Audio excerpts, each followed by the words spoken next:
Hi there, my name's Amanda and I'm the blogger and TPTer behind the Primary Gal. In this video, I would like to show you how to use the reading series in live virtual lessons. So I do have another video showing you how to use the same exact slides but to record videos for you to upload to your students.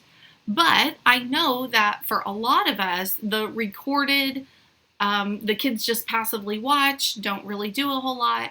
That was last year, and this year a lot of us are expected to have live lessons, and that intimidates us a lot. That sends us into a little bit of a panic, and how the heck am I going to do what I would normally do in school live? It's a lot of pressure. So in this video, I would like to just show you what I do and let you just kind of be a fly on the wall for a pretend group, okay? So in parts of the video, I'm going to talk to you like you're a teacher and give you all the information that you need. But then part of it, I'm going to talk to you like you're a student and you're in my virtual class. So forgive me when I talk to you like a student. So my first tip or my first thought, which is not always possible, is if you can, send home the books for your students. So I sent home as many of these as I can with my virtual kids.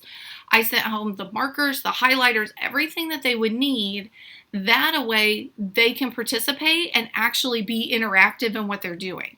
But in some cases, that's not possible. For me, for example, I had some kids start virtually and I sent home everything they needed. It was perfect, honestly. It was flawless. But then what I was not planning on is I had a special education bus that was quarantined, everybody on the bus. So then I had a few kids here and a few kids there who weren't able to be in my group, nor had I planned for them to be quarantined, so they didn't have any supplies or materials. So what I'm going to show you is ideal if they can have the real printed books, but if not, they don't. And that's just part of it, and that's okay. So in each of my reading groups, we always start with our spelling words, and I give them each a Ziploc bag with all of the letter tiles that they're going to need to spell their 5 or their 10 words, depending on kind of what grade level, what their reading level, how many spelling words can they truly tolerate, that kind of thing. And inside their bag, it has everything they need. For my virtual kids who were at home and I knew that they were going to be at home, I sent home 2 of every letter in the alphabet home, and then I would always let their parents know on Friday afternoon what next week's words were going to be. Some parents were really good about getting their letter tiles in their bags ahead of time. Others weren't. There's nothing I can do about that. I tried. And then the student would have to do it usually that day. Like, okay, you need 1 R, 1 B, 1 U, whatever it is, okay? But we would always begin with that. And I always told my students to put their lid down a little bit on their Chromebook so that I could see their letter tiles, and then I could still see their ability. I could still see like, oh my gosh, you really don't have a clue, or hey, you've got the right letters, but you need to switch these 2, or I could kind of see what they were doing even though they weren't right in front of me. It also allowed them to then not be able to see what other kids were spelling with their letter tiles because their screen was facing down. So they could hear me, but they couldn't really see me because their screen was nearly closed. But then it let me see their letter tiles. After we spell our spelling words, I would then say, okay, get your books out, open up to day 3. Open up to day 1, whatever it might be. If they're in person, I'd be handing out my in-person booklets, trying to get my Chromebook ready. And then I would share my screen, which is what I'm going to do now. With this, you'll see on page 10, and please know that sometimes pages are added or I take away something. So if you're watching this video at a later date, if it's not page 10, I'm so sorry, but look for the file that says digital, or the page that says digital access. With that, you'll be able to click on any of these weeks and it will take you to a Google Drive file. Now, you can use this just like this, and you can use this, or this is really your only option if you're using a Chromebook to do your digital learning. And for that, I am so sorry. I do not love Chromebooks or opening files, especially something that's 100 pages in Google Chrome. But you can. It's doable. You can either download this or you can also save it to your Google Drive. I am not the most organized Google Driver there, so I usually choose to download the file. which I've already done, so I'm going to switch over here. And then it would open ideally in Adobe Pro, or not Adobe Pro, Adobe Reader. And if you can open it in Adobe Reader, you're going to be able to flip through much easier than in Chrome. If you're in Chrome, you're going to have to scroll from one page to the next, which is doable. It is okay, and I highly suggest that you use a wireless mouse so that you can do that from far away, or you don't have to literally be scrolling on your trackpad on your Chromebook.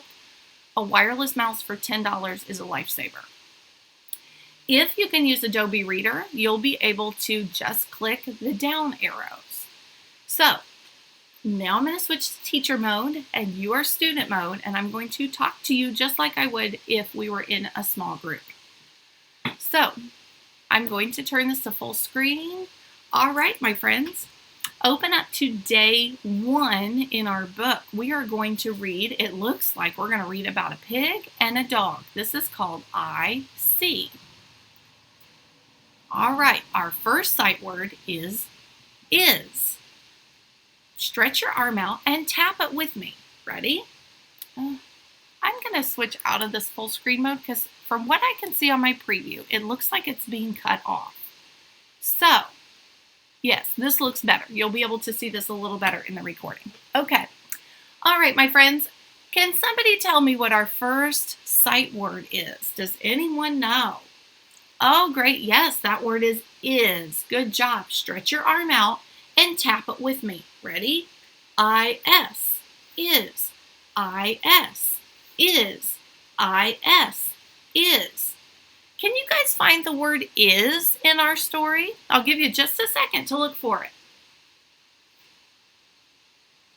Did you find it? All right, here it is. Is that what you were looking at? Okay, let's see what our next word is.